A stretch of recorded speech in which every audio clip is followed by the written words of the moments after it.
Village computer এডুকেশনে আপনাদের স্বাগত। Microsoft ওয়ার্ডে যদি এই ধরনের সেভ দিতে চান তাহলে কিভাবে দিবেন?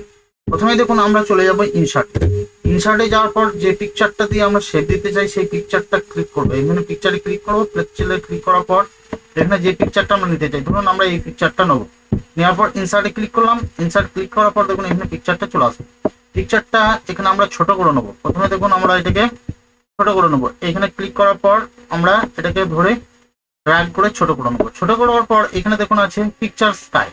আমরা এখানে যাব, এখানে আসার পর এখানটাতে আমরা ক্লিক করে নেবো। ক্লিক করার সঙ্গে সঙ্গেই দেখুন শেপটা চলে আসবে। এরপর এটাকে ধরে নিচ দিকে টেনে শেপটাকে আরো ছোট করে নেবো যাতে গোল হয়ে যায় শেপটা। এখানে ছোট হয়ে গেলে আসার পর দেখুন এখানে আছে পিকচার ইফেক্ট।